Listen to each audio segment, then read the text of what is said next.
Harold's heart hammered against his ribs as the pregnant mare, number 17, was callously offered at meat price to waiting slaughterhouse buyers. His arthritic hand rose in defiance of both reason and his empty bank account, a decision that would transform his lonely existence in ways he couldn't possibly imagine. Before we continue, don't forget to subscribe to the channel, like the video, and comment where in the world you're watching from. Let's go. The auction barn smelled of hay, manure, and desperation. Harold Miller adjusted his weathered hat in his hands, calloused fingers tracing the worn brim as he surveyed the crowd of men who had come to buy and sell livestock.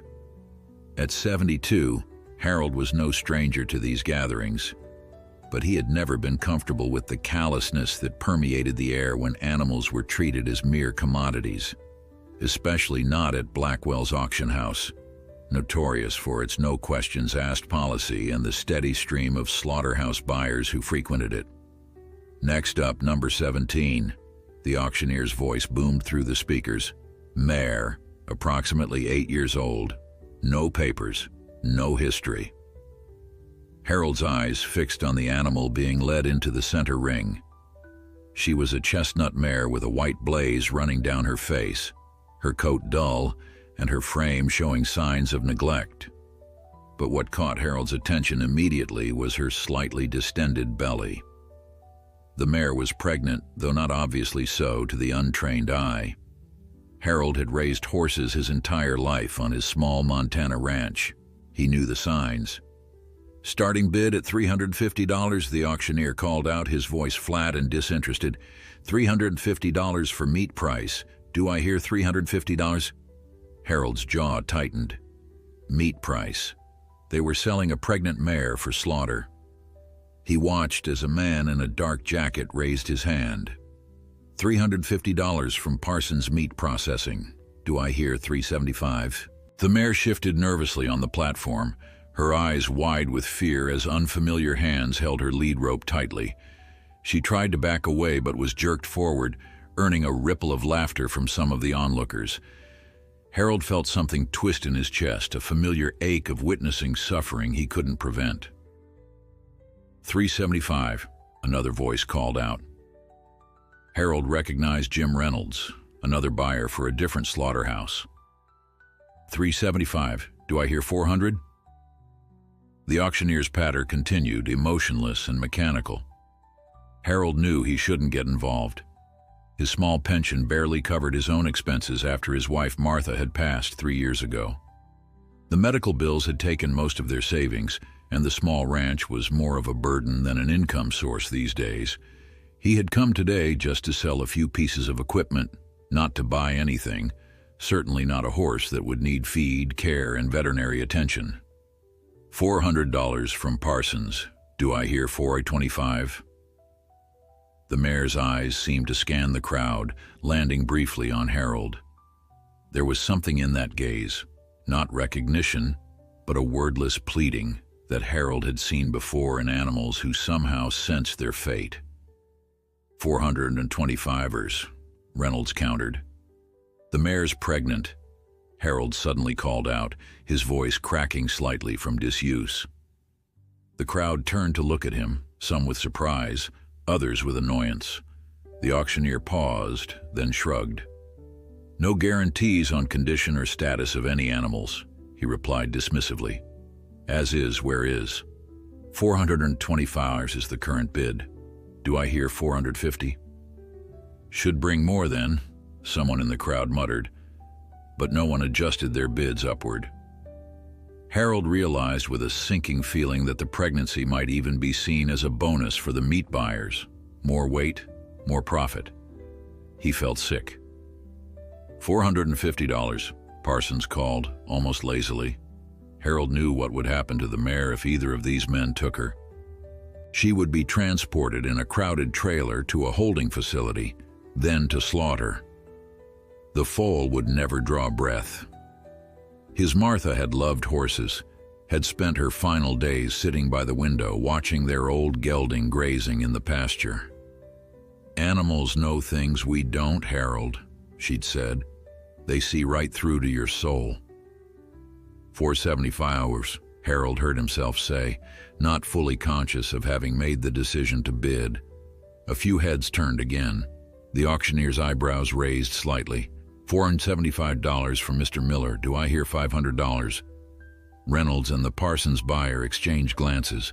Harold could read their calculation. How much was the mare worth to them as meat? Was it worth bidding higher? $500, Reynolds said finally. Harold swallowed hard. This was foolishness. He couldn't afford to feed another mouth. He couldn't afford the veterinary care a pregnant mare would need, but he also couldn't stand by and do nothing. Not this time. 525s, he called, his voice stronger now. The Parsons buyer shook his head slightly at Reynolds, a silent communication. The price was getting too high for meat value alone. 525 going once, going twice. The auctioneer paused, surveying the crowd. Sold to Mr. Miller for 525. Relief flooded through Harold, followed immediately by anxiety. What had he done? Where would he put her? How would he afford her care? But as he approached the front to complete the paperwork, the mare turned her head toward him, and he felt that same connection he'd experienced from across the room. Her eyes, though frightened, held a quiet dignity that reminded him of Martha in her final days, brave despite knowing what was coming. "She's all yours," the handler said, thrusting the lead rope into Harold's hand. "Good luck with that one. Previous owner said she's difficult." Harold took the rope gently. "What's her name?" he asked. The handler snorted. "Didn't come with one. Just a number here." He gestured to the red auction tag with 17 printed on it attached to her mane. "Hope," Harold decided immediately. "Her name is Hope." The handler shrugged, clearly uninterested, and moved on to prepare the next animal for auction. Harold led Hope carefully out of the auction barn and to his old pickup truck. The small stock trailer he'd brought to haul equipment would have to serve for transporting her instead. His hands trembled slightly as he helped her into the trailer, speaking in low, soothing tones. "It's okay, girl. You're safe now." Hope was reluctant, but eventually stepped into the trailer. Harold secured the door and leaned against it for a moment, suddenly exhausted. What was he thinking? His neighbor Frank had warned him just last week that he needed to consider selling the ranch before it became too much for him to handle. "You're not getting any younger, Harold," Frank had said, "and that place is falling apart around you." Now he'd added another responsibility, another mouth to feed, but as he climbed into his truck and glanced back at the trailer, he couldn't bring himself to regret it. The mare, Hope, deserved a chance. Her foal deserved a chance. And maybe, just maybe, Harold needed this too. A purpose beyond simply existing day to day in the empty house that still held Martha's ghost in every corner. The drive home was quiet except for the occasional shifting of Hope in the trailer. Harold's mind raced with plans and worries. He would need to clear out the old stall in the barn, call the vet to check her over, buy feed. It would stretch his meager savings, but he would make it work. He had to. As Harold turned onto the dirt road leading to his small ranch, he caught sight of the faded sign at the entrance. Miller's Crossing. Martha had made it years ago, when they'd first bought the place with dreams of raising quarter horses. The dream had never quite materialized into the business they'd hoped for, but they'd been happy nonetheless. "Well, Martha," he murmured, "I've gone and done something foolish, but I think you'd approve." The mare snorted from the trailer as if in agreement. Dusk was settling over the mountains by the time Harold's truck rattled up the long driveway to his ranch. The old place looked more worn in the fading light, fence posts leaning at tired angles, paint peeling from the barn, the modest farmhouse in desperate need of attention. Once, Miller's Crossing had been a source of pride. Now it was barely hanging on, much like its owner. Harold parked near the barn and sat for a moment, gathering his strength. His knees protested as he climbed down from the truck cab. Age was catching up with him faster than he cared to admit. He moved to the trailer and opened the door, speaking softly. "We're home, Hope. Let's get you settled." The mare was hesitant, eyeing the unfamiliar surroundings with suspicion. Harold didn't rush her.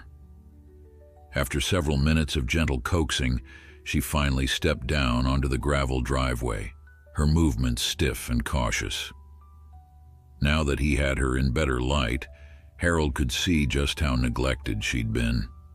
Her ribs showed beneath her dull coat, and there were patches where the hair had worn away, likely from an ill-fitting harness. Her hooves needed trimming badly, and there was a scar along her left flank that made Harold's jaw tighten. "Someone wasn't kind to you, were they?" he murmured, running a gentle hand down her neck.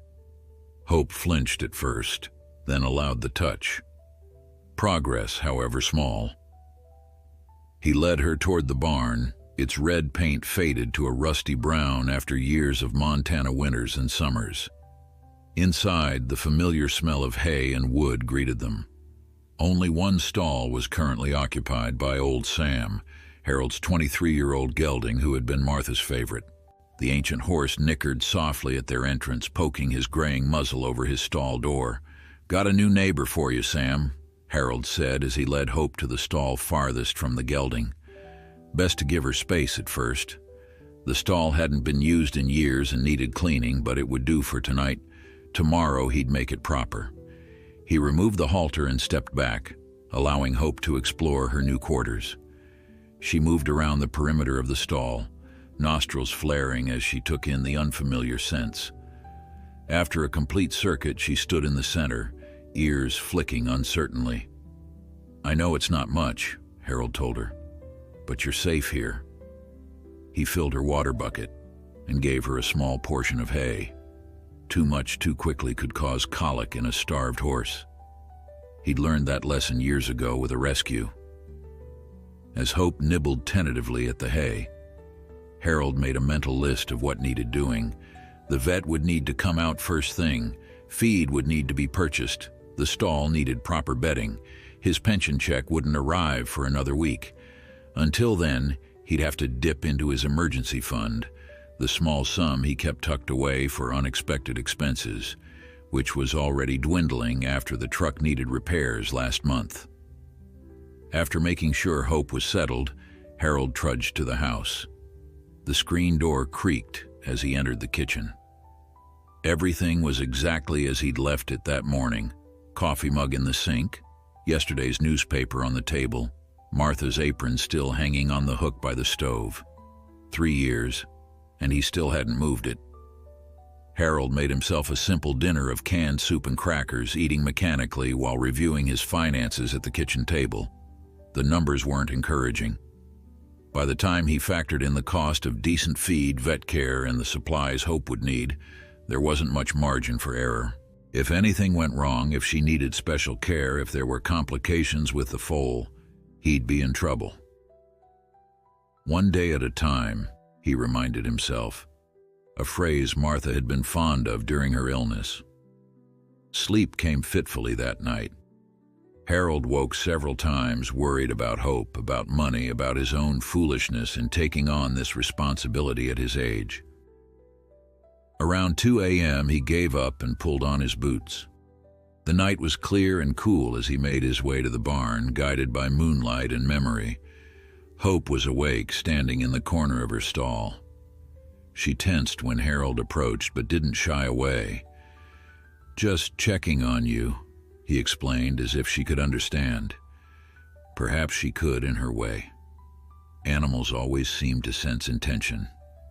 Harold sat on an old milking stool outside her stall, the same one he'd sat on countless nights during foaling season in the better years. Hope watched him with those intelligent eyes. "I don't know what I'm doing," he admitted to the mare. Martha would know. She always had a way with the difficult ones. Hope snorted softly and took a tentative step toward him. "She was something special, my Martha. Built this place with me from nothing." Raised our son here until he decided Montana wasn't big enough for his dreams. Harold sighed. Can't blame him for that. Everyone's got to find their own way. He hadn't spoken to Michael in months. Their conversations were always the same. Michael urging him to sell the ranch and move into a retirement community in Billings, Harold refusing. They'd reach an impasse, promise to talk soon, and repeat the cycle a few months later. Hope had moved closer while he talked, drawn perhaps by the calm rhythm of his voice. She was close enough now that Harold could see the gentle swell of her belly in the moonlight filtering through the barn window. "You've got your own worries carrying that little one," he told her, "but we'll figure it out together, you and me." Dawn was breaking by the time Harold returned to the house, made coffee, and called the vet. Dr. Abernathy had been treating animals in the county for almost as long as Harold had lived there. "Harold Miller," the veterinarian answered, surprise evident in his voice. "Haven't heard from you since old Sam's vaccinations last spring. Everything all right?" "Got a pregnant mare that needs looking at. Bought her at Blackwell's yesterday." There was a pause. "You bought a horse from Blackwell's? Thought you were cutting back, not adding to the workload." "She was headed for slaughter, James. Pregnant and headed for slaughter." The vet sighed. "Your heart's always been bigger than your wallet, Harold. I'll come by this afternoon." The morning passed in a flurry of activity.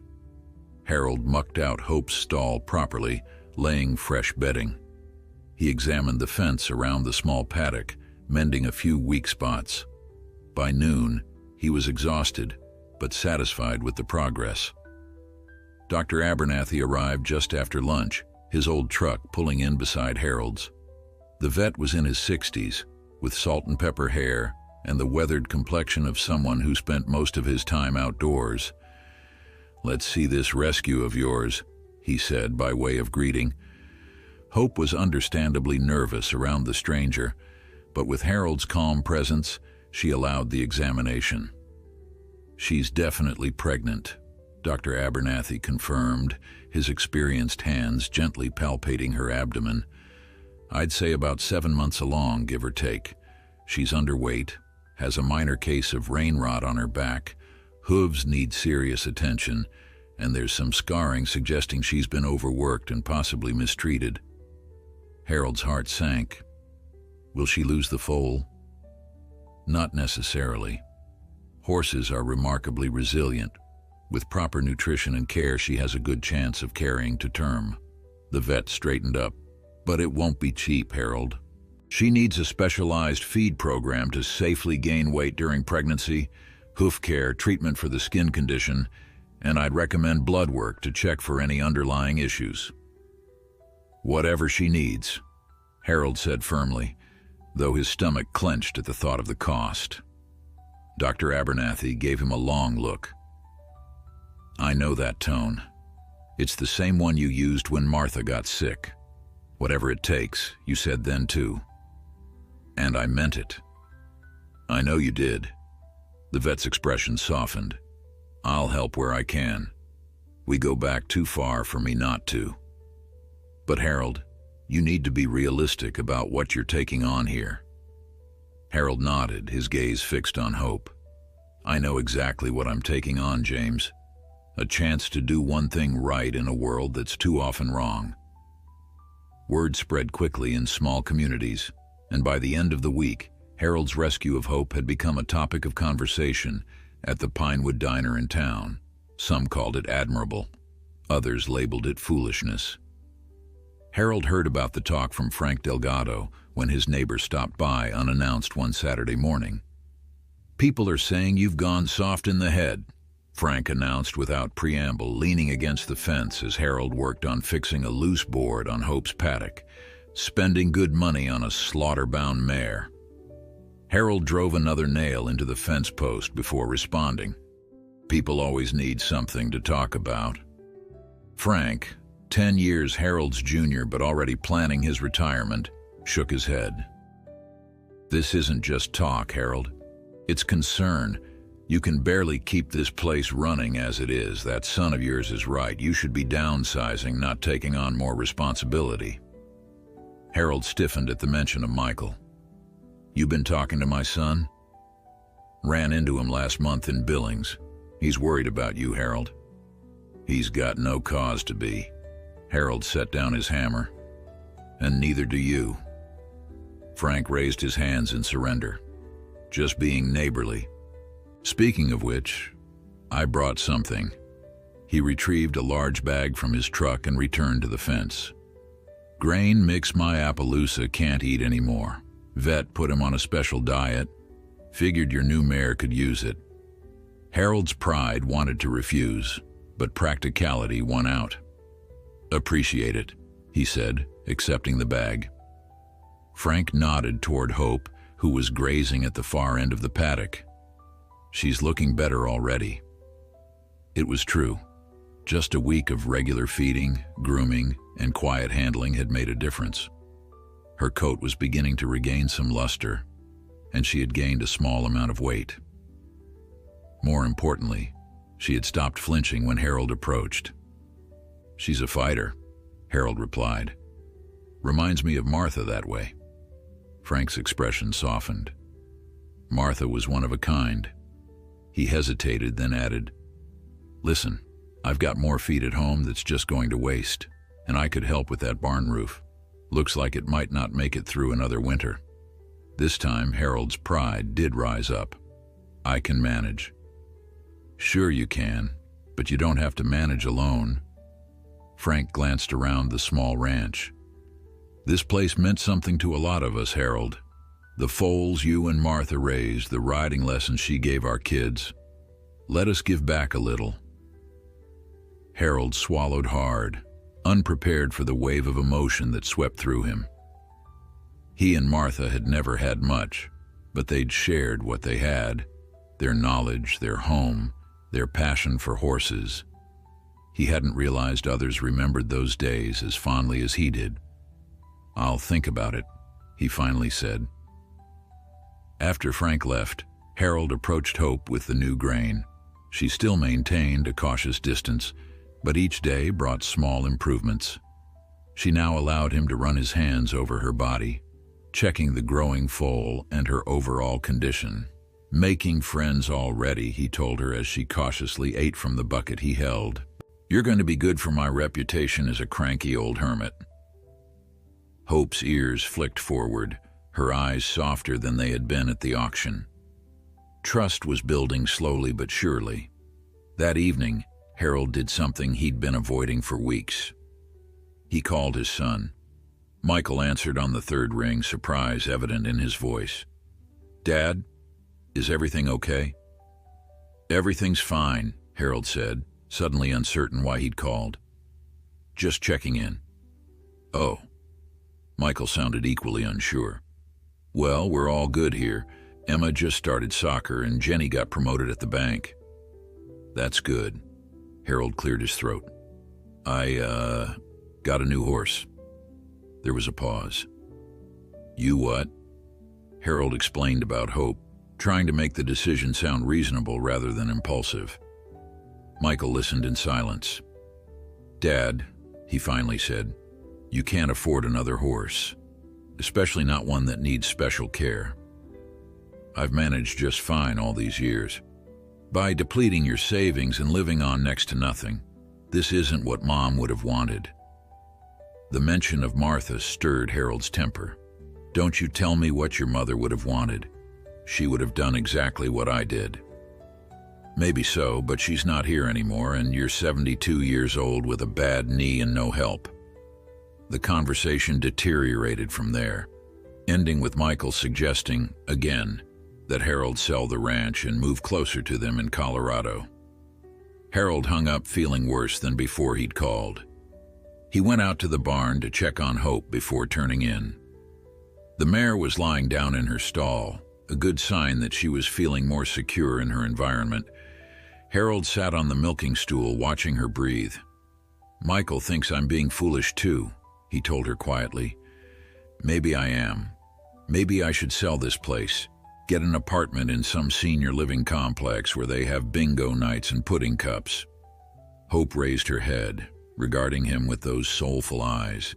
But I made a promise to Martha. This land, these horses, they were our dream. How can I just walk away? The mare struggled to her feet, an increasingly difficult task with her growing belly, and walked to the stall door. She extended her neck and gently nudged Harold's shoulder with her muzzle. It was the first time she had initiated contact, and the simple gesture nearly undid him. "Well," he said, his voice rough with emotion, "at least you understand." The following weeks fell into a routine. Each morning, Harold would feed and check on the horses, then work on repairs around the ranch. The list of things needing attention was endless. Fence posts, water pipes, the barn roof that Frank had mentioned, the tractor that hadn't run properly in years. By evening, every muscle in his body ached, but there was satisfaction in the work. Hope continued to improve. Her coat now shone in the sunlight, and her belly grew rounder each day. She began to greet Harold with soft nickers when he entered the barn, and she would follow him around the paddock like an oversized dog. Dr. Abernathy visited again to check on her progress. "She's doing remarkably well," he confirmed. "The foal appears to be developing normally. I'd estimate she'll deliver in about 2 months." 2 months, early summer. Harold made mental notes of everything he would need to prepare. "You've done good work with her, Harold," the vet continued. "She's like a different horse from the one I saw that first day. She did most of it herself, just needed a chance." Dr. Abernathy studied him. "And what about you? Frank mentioned you've been working from sunup to sundown. That's a lot for someone your age. Now you sound like Michael. Your son has a point. This is a young man's game." Harold gazed out at the mountains that had been his backdrop for most of his life. "It's not a game to me, James. It's my life." The vet sighed. "Just don't push yourself into an early grave. Martha would haunt me if I let that happen." The mention of Martha brought a sad smile to Harold's face. "She's probably already haunting me for letting the garden go. She always said my tomatoes were pitiful without her help." After the vet left, Harold sat on the porch watching Hope in the paddock. Her transformation was remarkable, yes, but what surprised him more was the change in himself. For 3 years after Martha's death, he had merely existed, going through the motions of living without any real purpose. Now, with Hope and her unborn foal depending on him, he had a reason to get up each morning, a focus beyond his grief. "Thank you," he whispered to the mare, though she was too far away to hear. "For saving me, too." May brought rain and wildflowers to the Montana countryside. The pastures around Miller's Crossing turned a vibrant green, and Hope spent increasingly longer periods outside, her growing belly now unmistakable. Harold watched her grazing contentedly, a far cry from the frightened creature that had stepped off his trailer 2 months ago. Despite his best efforts to maintain independence, Harold had reluctantly accepted help from neighbors. Frank and 2 other men from town had spent a weekend repairing the barn roof. The local feed store owner, Maggie Wilson, had quietly started giving Harold a long-time customer discount that he suspected didn't exist for anyone else. Even the farrier had trimmed Hope's badly neglected hooves at a reduced rate. "It's not charity," Maggie had insisted when Harold protested. "It's community. You and Martha were there for plenty of folks over the years." It was true, though Harold had never kept score. When the Reynolds boy had needed a quiet place to recover after his car accident, Martha had taught him to ride, giving him back his confidence. When the drought hit in '98, Harold had shared his hay reserves with neighbors whose fields had withered. Small kindnesses that he'd long forgotten, but apparently others hadn't. This morning, Harold was cleaning Hope's hooves in the paddock when he heard a car coming up the driveway. He straightened up, squinting against the sun. The silver SUV wasn't familiar, nor was its Colorado license plate, but the man who stepped out was. "Michael?" Harold set down the hoof pick and walked toward the fence. His son approached, looking both determined and uncomfortable. "Hey, Dad." Michael was 45 now, with streaks of gray in his dark hair that reminded Harold sharply of Martha. "Sorry I didn't call first. It's your home, too." The words came automatically, though Michael hadn't lived at the ranch since leaving for college 27 years ago. "Everything okay?" "Fine, fine." Michael glanced around the property with the assessing gaze of someone cataloging flaws. "Jenny thought I should come check on you after our last conversation." Harold tensed. "I'm managing just fine." "So I see." Michael's tone was neutral, but Harold detected a note of surprise. He followed his son's gaze and realized that the ranch did look better than it had in years. The sagging fence had been mended, the barn roof was no longer missing shingles, and the overgrown yard had been tamed. "Frank and some of the boys helped with the heavy lifting," Harold admitted. Michael nodded, then looked beyond Harold to where Hope was watching them curiously. "Is that her, the mare you rescued?" "That's Hope." Pride crept into Harold's voice despite his attempt to sound matter-of-fact. "She's bigger than I pictured." Michael approached the fence cautiously. Hope, now comfortable with Harold but still wary of strangers, took a few steps back. "She's due soon?" "Any day now, according to the vet." Michael studied the mare with an unreadable expression. "I thought—" He hesitated. "From the way you described her condition, I expected something more dire." Harold understood then. Michael had imagined an emaciated, barely standing creature, a hopeless case that proved his father's poor judgment. Instead, he was seeing a healthy, gleaming mare whose only obvious issue was a swollen belly. "She was in rough shape when I got her," Harold said. "She's come a long way." Something shifted in Michael's expression. "You've done good work with her." The simple acknowledgement warmed Harold more than he expected. "She did most of it herself." An awkward silence fell between them, filled with unspoken thoughts and the weight of their strained relationship. Harold had never been good at bridging these gaps. That had been Martha's talent. "Coffee?" he finally offered. "Sure." In the kitchen, Harold put on a pot while Michael wandered around, looking at the familiar surroundings. The house was basically unchanged since his last visit 2 years ago, except for one addition: a calendar on the wall with delivery dates for pregnant mares, feeding schedules, and veterinary appointments carefully noted. "You've really thrown yourself into this," Michael observed. Harold shrugged.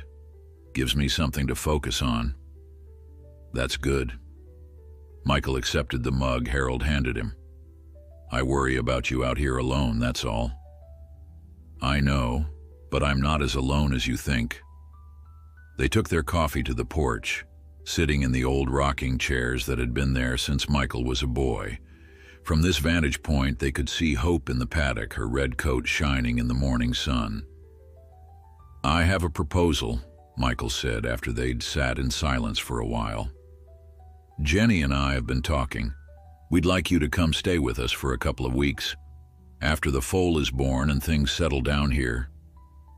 Harold's immediate instinct was to refuse. He'd visited Michael's home in Colorado once, a year after Martha died. The suburban neighborhood with its identical houses and manicured lawns had made him feel claustrophobic. "I appreciate the offer, but—" "Just think about it," Michael interrupted. "Emma asks about her grandpa all the time, and we have that finished basement apartment now. You'd have your own space." Harold looked out at the land that had been his home for nearly 50 years. "This is my space, Michael."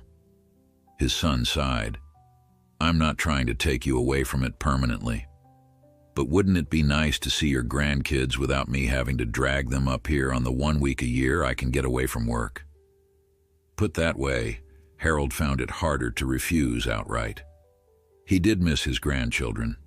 Emma was 10 now, growing so fast in the photos Michael sent, and Tim was already 14, nearly as tall as his father in the Christmas picture from last year.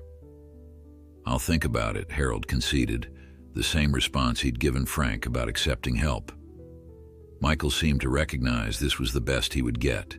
He changed the subject, asking about old Sam and other aspects of ranch life.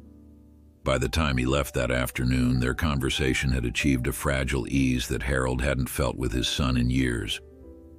After Michael's car disappeared down the driveway, Harold went back to Hope. The mare greeted him with a soft nicker, pressing her muzzle against his chest in what had become a familiar gesture of trust. "What do you think, girl?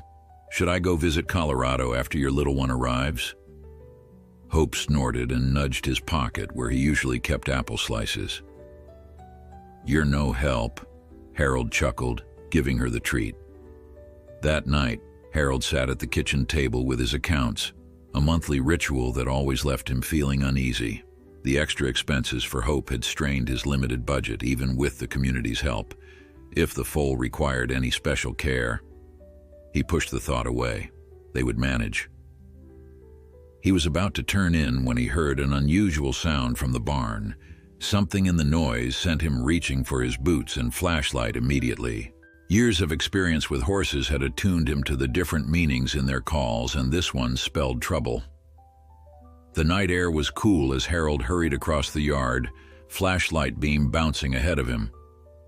Inside the barn, he found Hope standing awkwardly in her stall, sides heaving, a thin sheen of sweat visible on her coat despite the cool temperature. "Easy, girl," Harold said, keeping his voice calm even as his heart rate accelerated. He entered the stall carefully, running his hands over her belly. The muscles were hard, contracting visibly under his touch. It was happening. The foal was coming, several days earlier than Dr. Abernathy had estimated. Harold reached for his cell phone, then remembered he'd left it in the house. He would have to leave Hope to call the vet, but one look at her told him there wasn't time.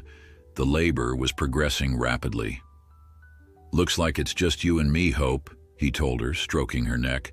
"But don't worry, I've helped bring more foals into this world than I can count." Even as he said it, a niggling worry grew in the back of his mind. Hope's earlier neglect, her rescue from the brink of slaughter, would these factors complicate the birth? And was he, at 72 with arthritic hands and a bad knee, still capable of handling a difficult foaling if something went wrong? Harold worked swiftly, grabbing clean towels from the tack room and filling a bucket with warm water. His movements were automatic, driven by decades of experience. But his mind raced with worries. Hope was already lying down, her sides heaving with contractions. "That's it, girl," he murmured, kneeling beside her despite the protest from his knee. "You're doing just fine." But as the minutes ticked by, Harold's concern grew. Hope was straining hard, yet there was no sign of the foal. He gently examined her and felt his stomach drop. The foal wasn't positioned correctly. One leg was bent back instead of extended forward as it should be. "We've got a problem, Hope," he told her, keeping his voice steady. "But we've handled worse, haven't we?" That wasn't entirely true. In the past, Martha had always been by his side during difficult births, and in recent years, they'd had the vet present for any complications. Now it was just him with arthritic hands and fading strength. Harold took a deep breath. Panic wouldn't help either of them. He would have to try to reposition the foal manually, a difficult and risky procedure under the best circumstances. "I need you to trust me now," he told Hope, stroking her neck. The mare's eyes were wide with pain and fear, but she remained still as Harold carefully reached inside to feel for the foal's leg. The task was excruciating for both of them. Hope trembled and groaned as Harold, sweating and grimacing against his own discomfort, tried to manipulate the tiny leg into the correct position. His hands, once strong and sure, now ached and shook with the effort. "Come on," he whispered, as much to himself as to the mare or her foal. "Just a little more." After what seemed like hours but was likely only minutes, Harold felt the legs straighten into the proper position. He withdrew, his arms trembling with fatigue. "You can do this now, Hope. Push." Hope gathered her strength and strained again. This time, Harold saw the membrane-covered hooves appear. Progress at last. But the foal was still coming slowly. Too slowly. Hope was tiring, her contractions weakening.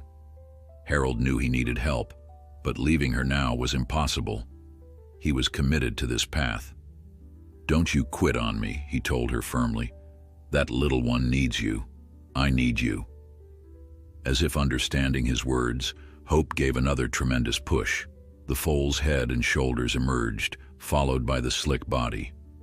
Harold moved quickly, clearing the membrane from the foal's nostrils and mouth.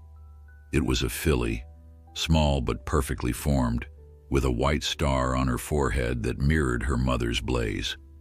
But the filly wasn't breathing. "No," Harold murmured, rubbing the tiny body vigorously with a towel. "Come on, little one. Your mama fought too hard for you to give up now." He cleared the airways again, massaging the foal's chest, working against the dread building inside him. Hope watched, her eyes following his every movement, her exhaustion momentarily forgotten in her concern for her baby. "Breathe," Harold commanded, his voice breaking. "Please breathe." As if in response to his plea, the filly suddenly jerked and gasped. A weak, raspy breath, then another. Harold nearly collapsed with relief. "That's it," he encouraged, continuing to rub the foal. "That's it." Within minutes, the filly was breathing regularly, her small chest rising and falling in a steady rhythm. Hope stretched her neck to nuzzle her baby, a soft nicker of recognition passing between them. Harold sat back on the straw, suddenly aware of the sweat soaking his shirt and the tremor in his limbs. His knee screamed in protest from the prolonged kneeling, and his back felt as though it might never straighten again. But watching the mare and her newborn filly, he couldn't bring himself to care about his discomfort. "You did it, Hope," he said, his voice thick with emotion. "You did it."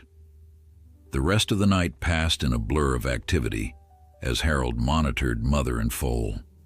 The filly struggled to her feet within an hour, wobbling on impossibly long legs before finding her balance. Her first attempts to nurse were clumsy but determined, and Harold smiled watching Hope's patient guidance. By dawn, Harold was exhausted but satisfied. Both mare and foal were doing well, against what had seemed like impossible odds. He sat on his milking stool, unwilling to leave them just yet, despite his body's demands for rest. The sound of tires on gravel roused him from his half-doze. Sunlight was streaming through the barn windows now, illuminating the peaceful scene of Hope lying in the straw, with her filly curled beside her. Harold made his way stiffly to the barn door.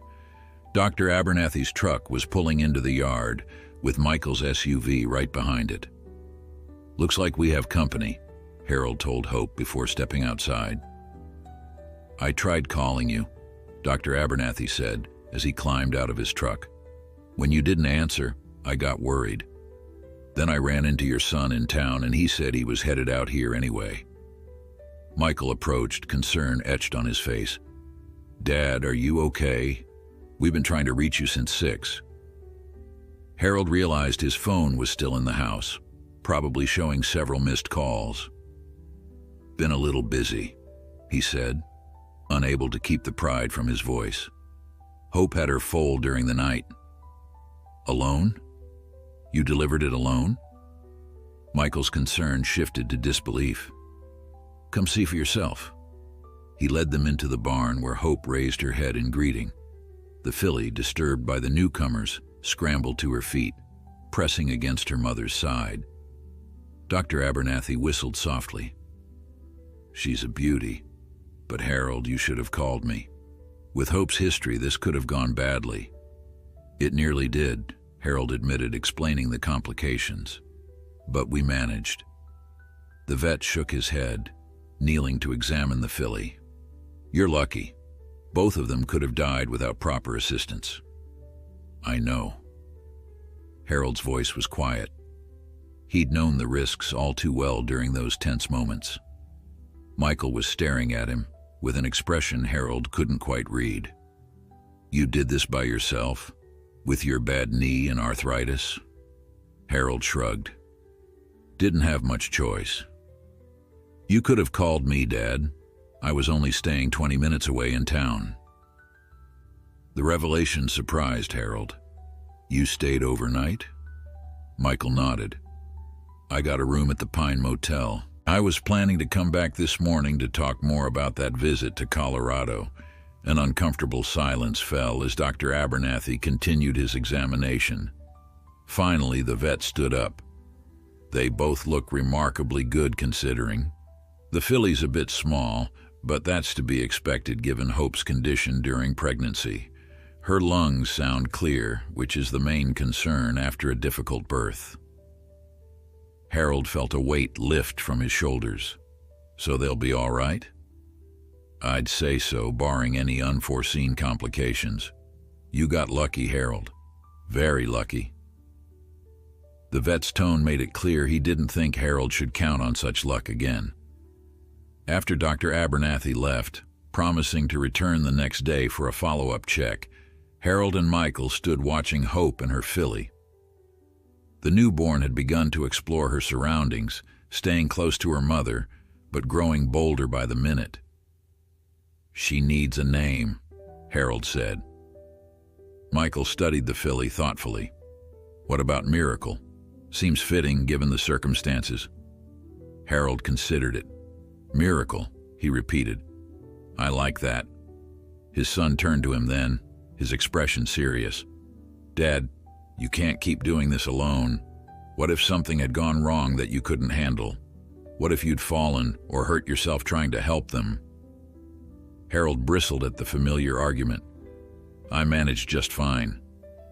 This time, but next time." Before Harold could respond, Michael continued, his voice softer. "Look, I'm not saying you need to give up the ranch. I can see how much this place means to you.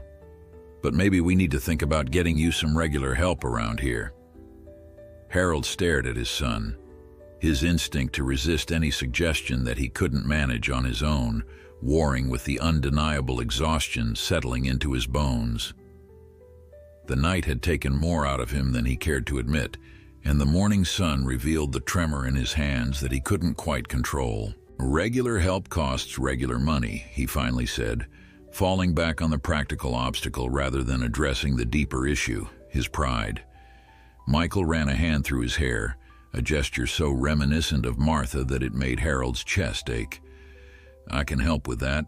Jenny and I have been talking about it."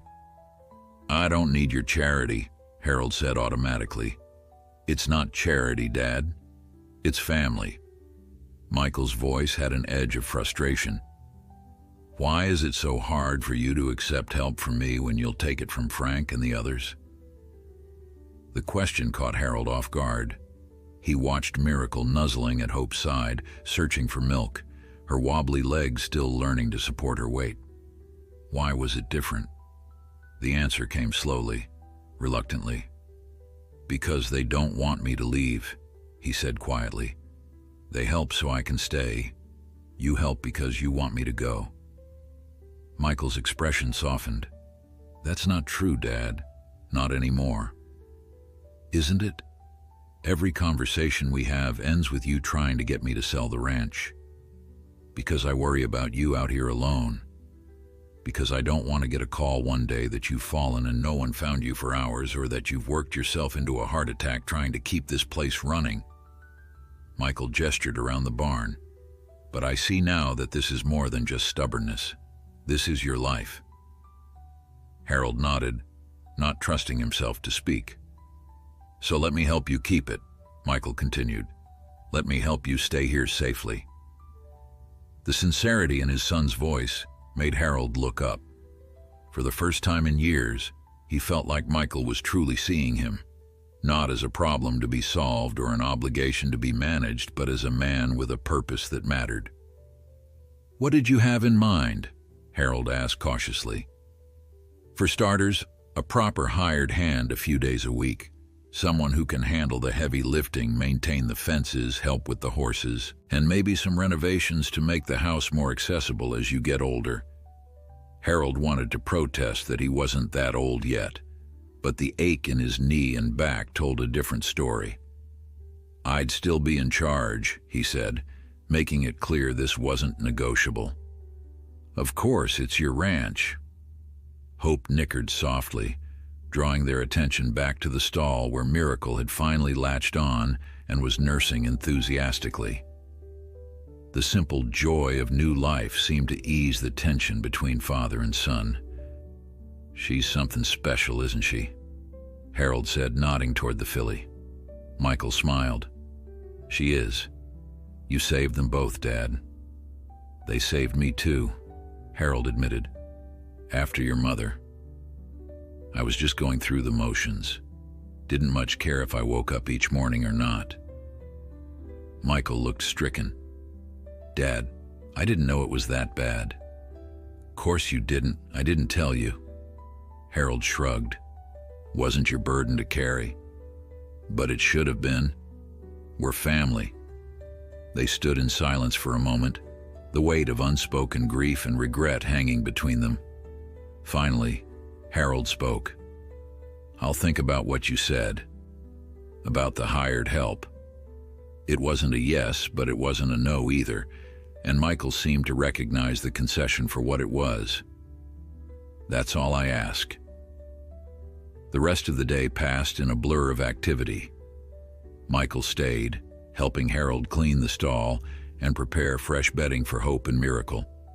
They worked mostly in companionable silence, falling into a rhythm that reminded Harold of when Michael was a teenager, before college and career had taken him away from Montana. By afternoon, Miracle was exploring her stall with growing confidence, her spindly legs becoming steadier with each passing hour. Hope watched attentively, never letting her foal stray too far. The bond between them was already strong, a testament to the mare's natural maternal instincts despite her earlier hardships. "She's a good mother," Michael observed as they ate a late lunch on the porch, keeping an eye on the barn. "Some horses just know what to do," Harold agreed. "Others need to be taught. But Hope, she's got that instinct." "Like Mom did," Michael said quietly. Harold nodded, the memory of Martha with infant Michael in her arms suddenly vivid in his mind. "Your mother was born to be a parent. She just knew right from the start." "I didn't," Michael admitted. "When Emma was born, I was terrified. I had no idea what I was doing." "No one does, not really," Harold said. "You figure it out as you go." "Is that what you did?" Harold chuckled. "I was a mess when you were born. Your mother used to say she had 2 babies to care for, you and me." The shared memory brought a smile to Michael's face. "She never told me that." "She wouldn't have. Martha always built people up, never tore them down." Harold sighed. "I miss her every day." "Me too." The simple acknowledgement opened a door that had long been closed between them.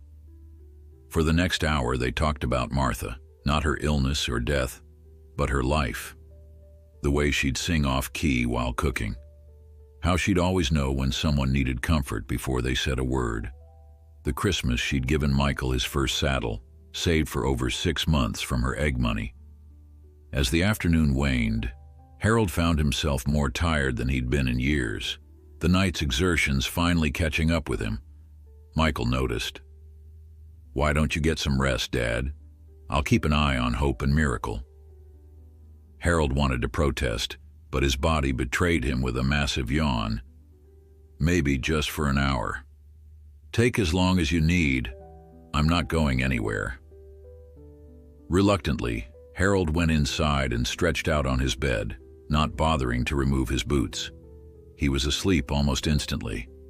When he woke, the room was dark except for the sliver of moonlight coming through the curtains. Harold sat up disoriented, checking his watch. 8:30, he'd slept for nearly 5 hours. Alarmed, he hurried outside to the barn, expecting to find Michael gone and the horses neglected. Instead, He found the barn lights on and Michael sitting on the milking stool outside Hope's stall, reading something on his phone. He looked up when Harold entered. "Feel better?" "You're still here," Harold said, surprise evident in his voice. "I said I would be." Michael stood up, stretching. "Hope and Miracle are doing great. I gave Sam his evening feed too." Harold peered into the stall where Hope and her foal were resting comfortably. "You didn't have to do all that." "I wanted to." Michael paused. "Dad, I've been thinking. What if I stayed a few more days? I can work remotely this week and it would give us time to find someone reliable to help around here." The offer was so unexpected that Harold didn't immediately respond. Having Michael around would be a help, especially while Miracle was still finding her feet. But it would also mean accepting that he needed assistance, that he couldn't do everything alone anymore. "What about Jenny and the kids?" he asked finally. "Jenny suggested it, actually. And the kids are in school. They'd be fine without me for a week." Harold looked around the barn, at Hope and Miracle, at old Sam in his stall, at the worn but solid structure that had sheltered so many horses over the decades. This was his world, the place where he felt most alive. But maybe it could be something more again. A place of connection, not isolation. "All right," he said, "if you're sure you can spare the time." Michael's week at the ranch stretched into 2. He set up a makeshift office at the kitchen table, laptop and papers spread across the worn surface where Martha had once kneaded bread and rolled pie crusts. In the mornings and evenings, he helped with the chores, his city soft hands gradually toughening as he relearned skills from his youth. Harold found himself adjusting to his son's presence more easily than he'd expected. They developed a routine, working around each other with growing comfort. Michael made coffee before dawn, strong the way Harold liked it. Harold prepared simple meals, hearty fare that Martha had taught him to cook in the early years of their marriage. "You've been holding out on me," Michael said one night over a plate of Harold's beef stew. "I didn't know you could cook like this." Harold shrugged. "Your mother made sure I wouldn't starve if anything happened to her. Said she wouldn't rest easy otherwise. Smart woman." "She knew me too well," Harold said with a sad smile. "Knew I'd be too stubborn to learn if I didn't have to." They spent hours in the barn watching Miracle grow stronger each day. The filly was thriving, her coat developing the same rich chestnut as her mother's, her legs becoming more coordinated as she pranced around Hope in the small paddock they now shared. Dr. Abernathy, visiting for a checkup, declared both mare and foal to be in excellent health. "You'd never know what they've been through," he said to Harold. "It's remarkable." "They just needed a chance," Harold replied, watching Miracle attempt a clumsy buck that sent her tumbling before she scrambled back to her feet unfazed. One evening, as they sat on the porch with mugs of coffee, Michael broached the subject they'd been circling for days. "I found someone who might be a good fit to help around here," he said cautiously. "Jose Ramirez. He worked at the Peterson place until they sold out last year. He's been doing odd jobs, but he's looking for something steadier." Harold nodded slowly. He knew Jose, a quiet, capable man about Frank's age who had a way with horses. Peterson always spoke highly of him. "He could come by tomorrow if you want to talk to him, see if it would work out." Harold stared out at the paddock where Hope and Miracle were grazing in the last light of day. The truth was, Michael's help these past weeks had shown him how much easier things could be with an extra pair of hands. The ranch looked better than it had in years. Fences were mended, the yard was tidy, and the barn no longer leaked when it rained. "All right," he agreed.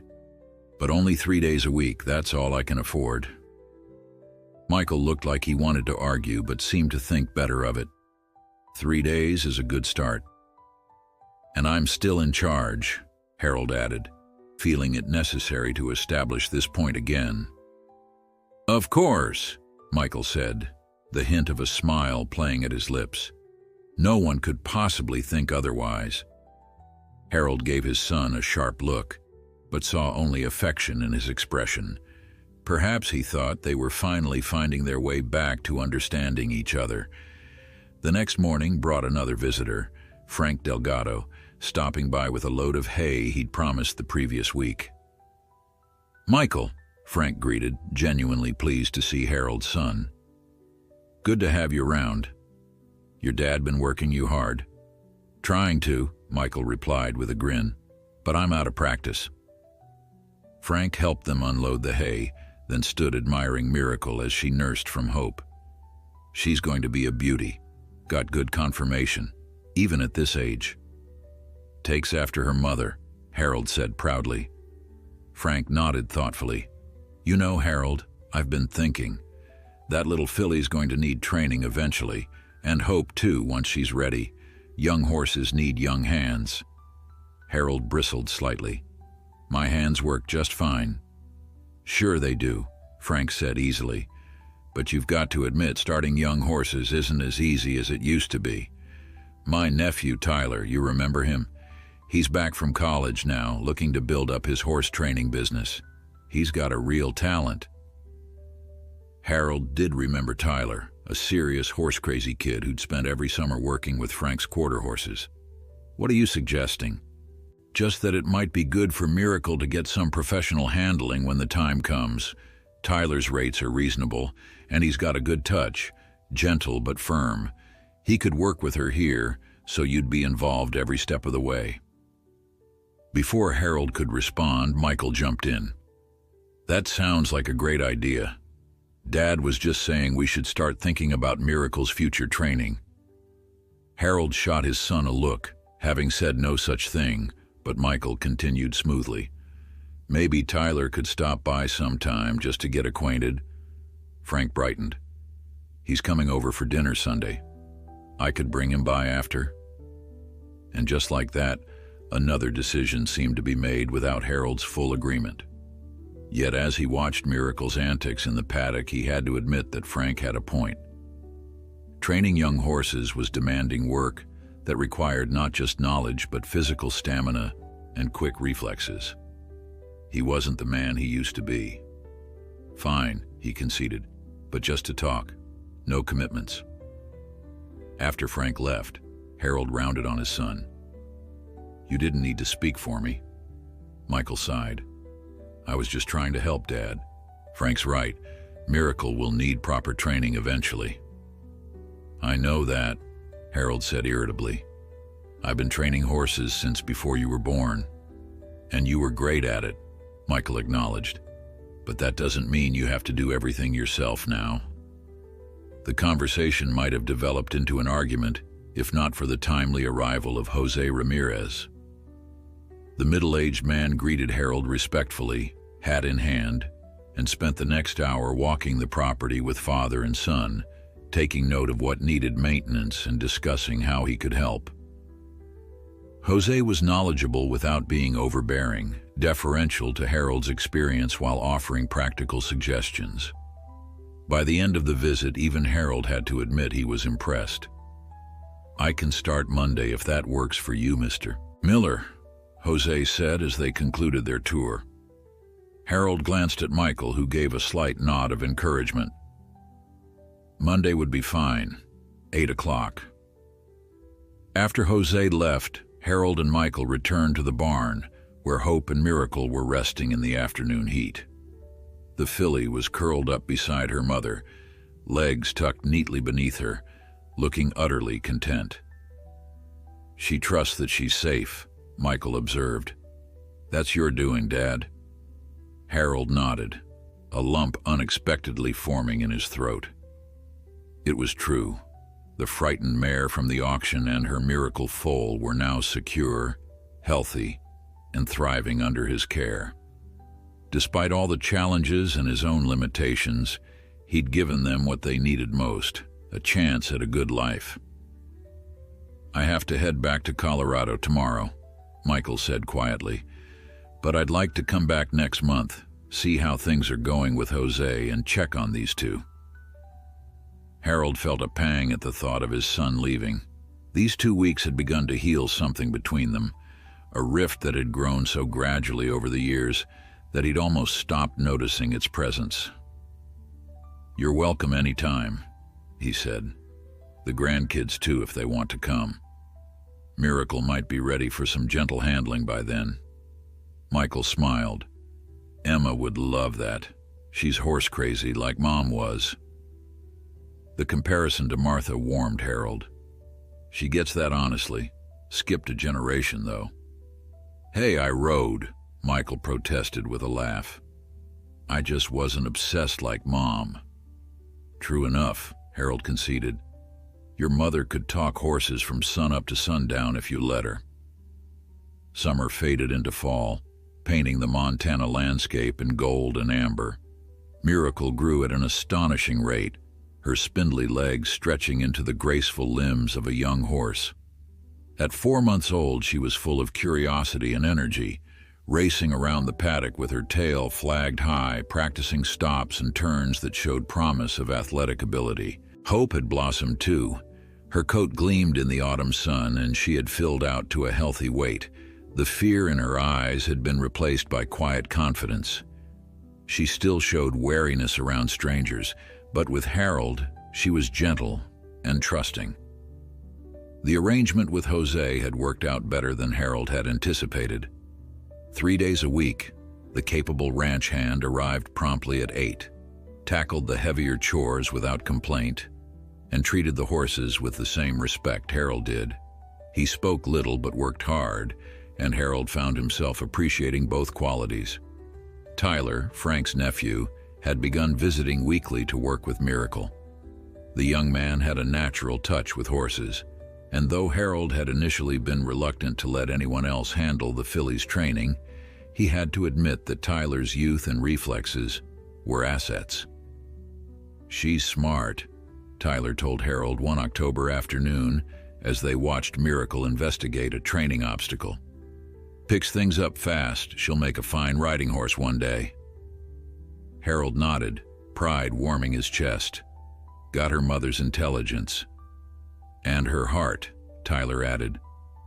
"Some horses just have that extra something, the try, my grandpa called it.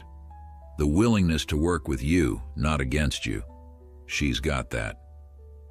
It was the quality Harold valued most in a horse, and hearing it recognized in Miracle by someone else validated his instincts about the filly's potential.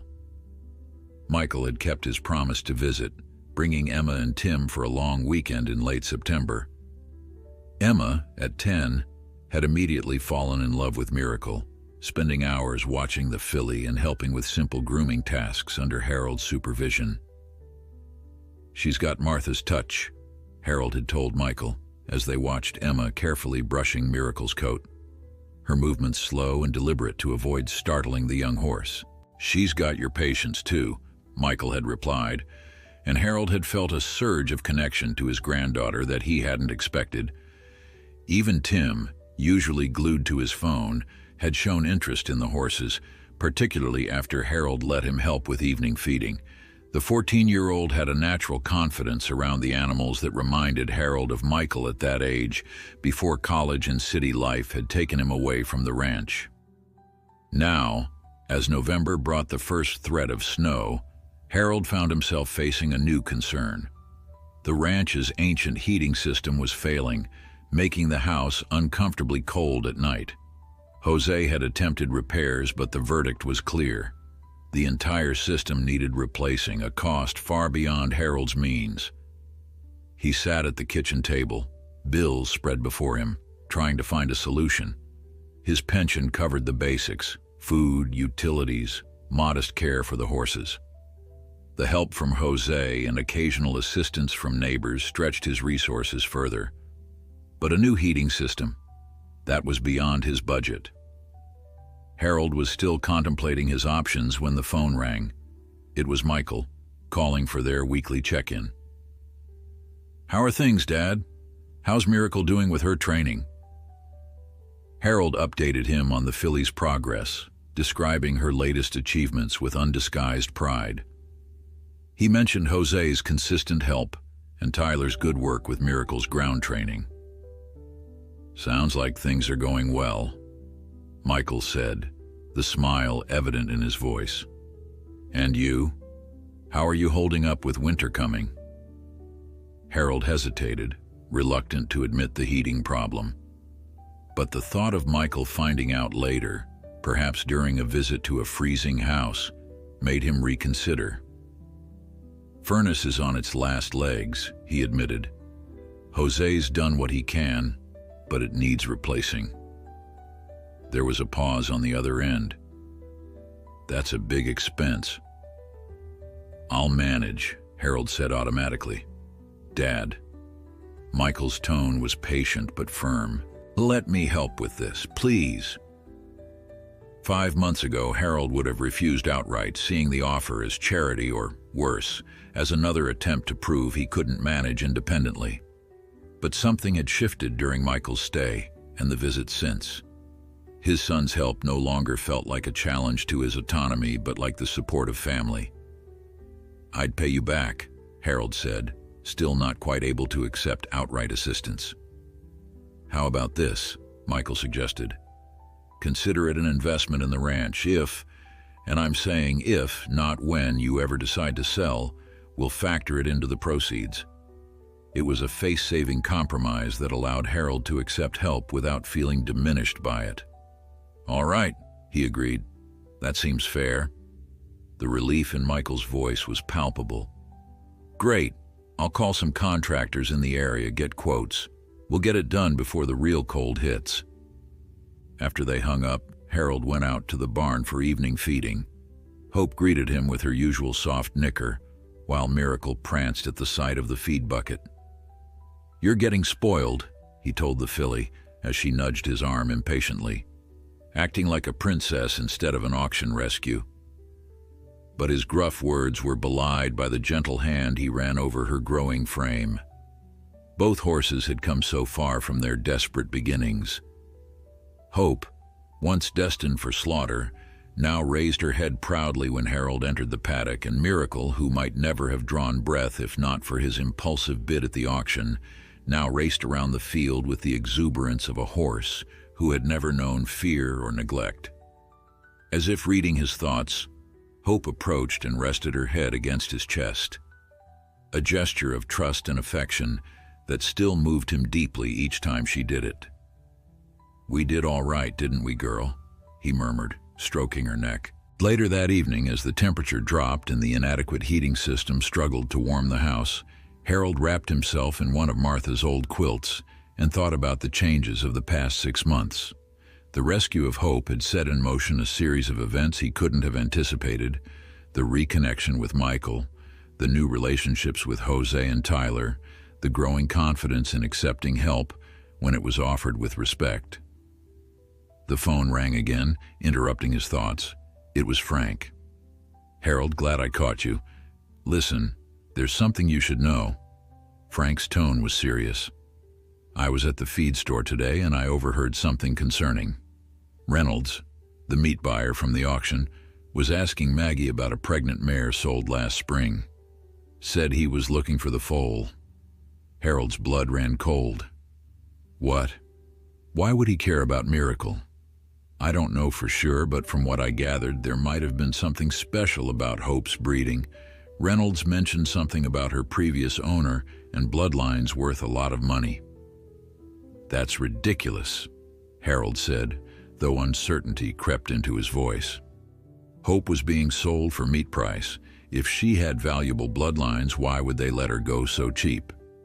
Maybe her previous owner didn't know what they had, or maybe they knew but had fallen on hard times. All I know is Reynolds seemed mighty interested in finding that foal. After hanging up, Harold sat in the darkening house, Martha's quilt pulled tight around his shoulders. The thought of Reynolds, or anyone, trying to claim Miracle sent a surge of protectiveness through him. The filly was his, rescued fair and square from a fate her previous owner had condemned her to. But a nagging doubt persisted. What if Hope truly had valuable bloodlines? What if someone came with proof of ownership, with legal claims that could override his auction purchase? For the first time since bringing Hope home, Harold felt the fragility of his claim on the mare and her foal. In saving them, he had given them a new life. But he hadn't erased their past, and now it seemed that past might be reaching out to reclaim them. Harold spent a restless night, Frank's warning playing over in his mind. By morning, he'd made a decision. If Reynolds was looking for Miracle, Harold needed to know why, and whether there was any legitimate claim to worry about. After morning chores, he drove to town and headed straight for Maggie's feed store. The bell jingled as he entered, and Maggie looked up from behind the counter with a smile that faltered when she saw his expression. "Harold Miller, you look like a man on a mission." "Need some information, Maggie." Harold removed his hat, twisting the brim in his hands. "Frank told me Reynolds was in here asking about my mare and foal." Maggie sighed, leaning on the counter. "I was going to call you about that. He was in yesterday asking if anyone knew who bought that pregnant mare from Blackwell's auction last spring. Said he'd heard it was you." "What exactly did he want to know?" "Whether the foal survived. What it looked like." Maggie shook her head. "I played dumb, told him I didn't know details about your stock. Didn't like his questions." "Did he say why he was interested?" "Not directly, but he mentioned something about the mare's previous owner looking for her. Said there might be financial considerations for whoever had her now." Maggie's eyes narrowed. "Sounded like a bribe to me." Harold's jaw tightened. "The previous owner is the one who sent her to slaughter. They lost any right to her then." "That's what I thought too." Maggie hesitated. "But Harold, be careful. Reynolds isn't known for his ethical business practices. And if there's money involved, I appreciate the warning." Harold settled his hat back on his head. "If he comes back, don't tell him anything." "Wouldn't dream of it." Harold's next stop was the county records office. The clerk, Betty Thompson, had been a friend of Martha's and greeted him warmly before helping him search for Hope's registration information. But the records showed nothing for a mare matching Hope's description. "If she was registered, it would be here," Betty explained, "unless she came from out of state." That made sense. Montana was a big state, but the horse community was relatively small. A valuable registered mare would be known. Harold's final destination was Blackwell's auction house itself. He hadn't been back since the day he'd rescued Hope, and walking into the cavernous building brought back the smell of fear and desperation that had clung to her that day. The office was occupied by a thin man in a western shirt who introduced himself as Craig Blackwell, the owner's son. When Harold explained what he was looking for, Craig frowned. "We don't keep detailed records on the livestock, especially not after this long. Just dates, prices, and buyer information for tax purposes." "What about the sellers? Who brought in the pregnant mare last spring?" Craig shuffled through a filing cabinet before pulling out a ledger. "Here we go. May auction." His finger traced down a column. "Lot number 17 mare, no description. Consigned by..." He squinted at the page. "J.D. Holdings." "J.D. Holdings. That's not a person, it's a company." Craig shrugged. "We don't ask questions. They pay the consignment fee. We sell their stock." "Do you have contact information for them?" "Just a P.O. box in Billings." Craig wrote it down and handed it to Harold. "That's all I've got." Harold thanked him and left, more troubled than before. A holding company selling a pregnant mare at meat price suggested something shady. Either they hadn't known Hope's value, or they'd had reasons to get rid of her quickly and anonymously. When he arrived home, he found an unfamiliar truck parked in his driveway. His heart sank when he recognized Reynolds leaning against it, the meat buyer from the auction. Next to him stood a tall, well-dressed man Harold didn't recognize. Harold parked and got out slowly, keeping his expression neutral. "Can I help you, gentlemen?" Reynolds straightened, a forced smile on his face. "Mr. Miller, good to see you again. This is Mr. James Davidson." The well-dressed man stepped forward, extending his hand. "Mr. Miller, I understand you purchased a mare at Blackwell's auction this past spring." Harold ignored the offered hand. "I did. What's it to you?" Davidson dropped his hand smoothly. "I represent certain interests who believe that mare may have been sold without proper authorization. My client is prepared to compensate you generously for her return and for the foal she was carrying." "Your client?" Harold's eyes narrowed. "Would that be J.D. Holdings by any chance?"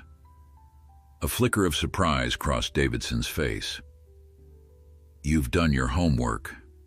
Not enough, apparently. Who exactly is your client, and why would they send a pregnant mare to a meat auction if she's so valuable?" Davidson's smile thinned. "The circumstances of the mare's sale were unfortunate. A stable manager made a serious error of judgment during my client's absence. By the time the mistake was discovered, the mare had already been sold." "Convenient story," Harold said flatly. "And it took 6 months to track her down?" "We've been searching diligently, I assure you." Davidson reached into his jacket and withdrew an envelope. "My client is prepared to offer $20,000 for the mare and foal. That's nearly 40 times what you paid." The sum was staggering, enough to replace the heating system, repair the roof, and keep the ranch running comfortably for years. For a brief moment, Harold was tempted, but then he thought of Hope's eyes when he'd first seen her at the auction, and of Miracle's first wobbly steps in the world. "Not interested," he said firmly. Davidson's pleasant demeanor slipped slightly. "Mr. Miller, be reasonable. These horses have significant value to my client, value you couldn't possibly maximize. The foal, in particular, has a pedigree that—" "The foal wouldn't exist if I hadn't stepped in," Harold interrupted. "Your client lost all rights to Hope and her baby when they sent her to slaughter." "That was a mistake, as I explained. A mistake that would have cost 2 lives if I hadn't been there." Harold crossed his arms. "Hope and Miracle aren't for sale. Not for 20,000, not for any amount." Reynolds, who had been silent until now, stepped forward. "Listen, old man, you're not understanding the situation. These aren't just any horses. That mare has a name," Harold cut in. "It's Hope, and she's mine, legally purchased. So is her foal." Davidson raised a hand, silencing Reynolds. "Perhaps we started on the wrong foot. My client isn't just interested in buying the horses. They're prepared to offer you ongoing involvement, breeding rights, training opportunities. These horses come from championship bloodlines that could revitalize your little operation here." He gestured dismissively at the modest ranch. The condescension in his tone made Harold's temper flare. "This little operation has been good enough to save and raise horses your client threw away. Now I'd appreciate it if you'd both leave my property." Davidson's expression hardened. "You might want to consult a lawyer before you make final decisions, Mr. Miller. My client has resources and documentation that could complicate your claim of ownership." "Is that a threat?" "Merely advice. 20,000 is generous now. It may not be on the table later." Davidson placed his business card on the hood of Harold's truck. "Call when you've had time to reconsider." As the 2 men drove away, Harold stood in the driveway, fists clenched at his sides. The encounter had left him shaken but more determined than ever to protect Hope and Miracle. Whatever documentation Davidson claimed to have, Harold wasn't about to surrender the horses to people who had discarded Hope so callously. Inside the house, he called Michael. His son answered on the second ring. "Dad, everything okay?" "I need a lawyer," Harold said without preamble, then explained the situation. Michael was quiet for a moment after Harold finished. "I'll call Jenny's cousin," he said finally. "She specializes in agricultural and livestock law." "And Dad?" "I'm coming up this weekend. You shouldn't deal with this alone." For once, Harold didn't protest the help. Thanks, son. I'd appreciate that. The weeks following Davidson's visit were tense. Harold found himself checking the paddock more frequently, startling at unfamiliar vehicles on the road. Michael arrived as promised with Jenny's cousin, Alicia Reeves, an attorney whose no-nonsense demeanor inspired confidence. Based on what you've told me, Alicia explained after reviewing Harold's auction receipt and the limited information he'd gathered, your purchase appears legitimate. Auction sales are generally considered final, especially when the original owner consigned the animal knowingly. Even if it was a mistake? Harold asked, thinking of Davidson's claim.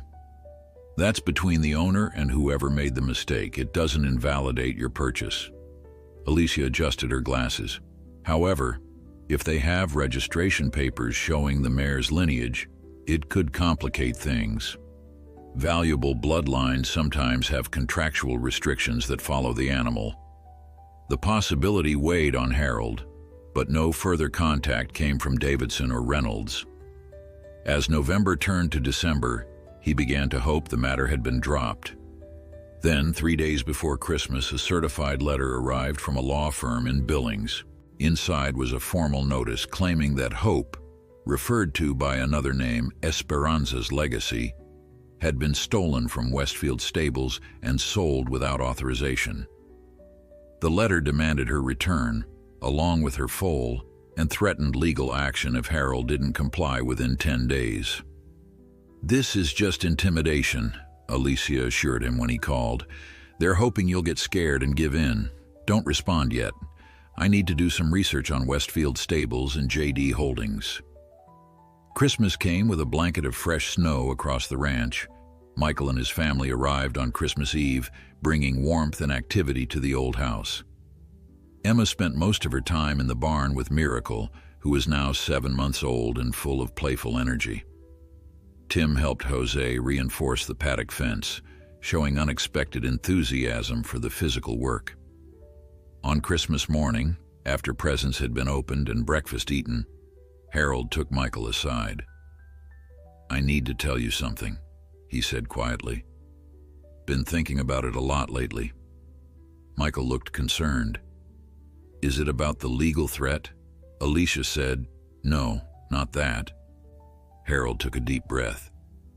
"It's about the ranch. If something happens to me, I want you to know that I've changed my will. The ranch is yours, but with conditions." Michael started to speak, but Harold held up a hand. "Let me finish. The condition is that Hope and Miracle stay here cared for the rest of their natural lives. After that, you can do what you want with the place.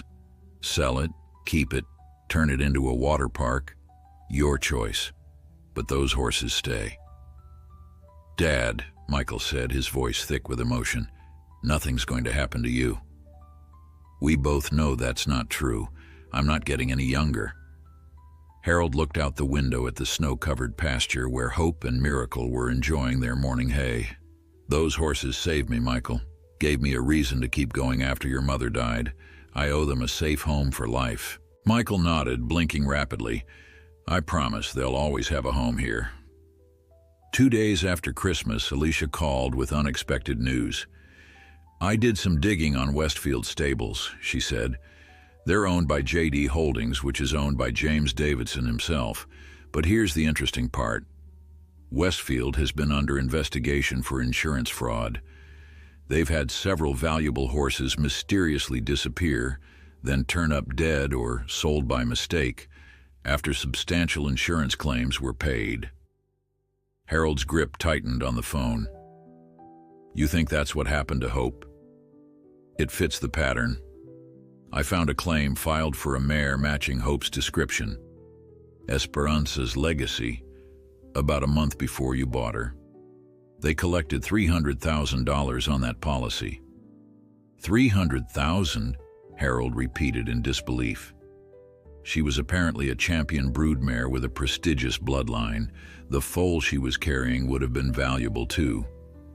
Alicia's voice grew determined. "This changes everything, Mr. Miller. Davidson isn't just trying to reclaim valuable horses. He's trying to cover up fraud." If Hope is alive and well in your care, it proves their claim was false. What should I do? Sit tight. I'm contacting the insurance company's fraud investigators. They'll want to see Hope and the foal as evidence. 2 days later, Harold stood in his barn with Michael beside him as investigators photographed and examined Hope and Miracle. A microchip scanner confirmed Hope's identity as Esperanza's legacy, a champion thoroughbred whose competition career had ended when she was bred to an equally prestigious stallion. Mr. Davidson claimed she died of colic, the lead investigator explained. Submitted vet records and everything, but here she is, alive and well, with a healthy foal that matches the breeding record. The investigation moved quickly after that. Davidson was arrested on multiple counts of fraud, and Reynolds faced charges as an accomplice. The insurance company officially recognized Harold's ownership of Hope and Miracle, concluding that his good faith purchase at auction was valid regardless of how the mare had ended up there. "They're yours, free and clear," Alicia told him when it was over. "And if you ever did want to sell, though I know you don't, Miracle's bloodline would command a small fortune from legitimate breeders." Spring returned to Montana, bringing with it Miracle's first birthday. The filly had grown into a beautiful yearling, showing all the grace and presence of her championship lineage. Tyler had continued her training through the winter, and she responded to his guidance with intelligence and willingness that impressed everyone who saw her. Hope, now a healthy 9-year-old, had blossomed into a confident mare. Though Harold had no interest in riding her, he'd discovered she enjoyed being led on trails around the property, Miracle following behind like a shadow. On a warm May afternoon, almost exactly a year after the auction, Harold sat on the porch with Michael, watching Emma work with Miracle in the round pen. The girl had a natural gift with horses, and Miracle responded to her with the same trust she showed Harold. "She reminds me of your mother," Harold said, nodding toward Emma. "Same patience, same gentle hands." Michael smiled. Mom would have loved seeing them together. She would. Harold's gaze shifted to the new barn roof, the repaired fences, the fresh paint on the house. The ranch had been transformed over the past year, not just physically but in spirit. What had once been merely the place where he existed was now truly a home again, filled with purpose, connection, and occasionally, family. "I've been thinking," Harold said slowly, "about your offer to visit Colorado." Michael looked at him in surprise. "Really? Just for a week or two, in the summer? Jose can handle things here while I'm gone." Harold watched as Miracle trotted around the pen, her movement fluid and graceful.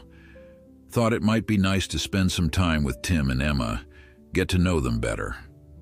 The smile that spread across Michael's face was worth the discomfort Harold felt at the thought of leaving his sanctuary. "They'd love that, Dad. We all would." Later, as evening approached and Michael's family prepared to leave after their weekend visit, Harold walked out to the paddock. Hope came to him immediately, resting her head against his chest in her familiar gesture of affection. Miracle pranced around them before settling to nuzzle Harold's jacket pocket for the treats she knew were there. "We did it, girls," he told them quietly. "1 year together, and many more to come." As he watched the sunset paint the mountains gold, Harold thought about all that had changed since that fateful day at the auction.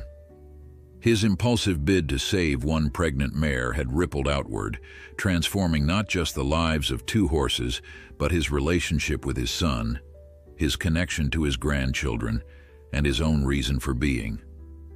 Some might call it luck or coincidence, but standing there with Hope's steady presence beside him and Miracle's playful spirit dancing around them, Harold knew better. He knew it by another name, the one he'd given to a frightened mare on the day he'd saved her life. He called it Hope. He called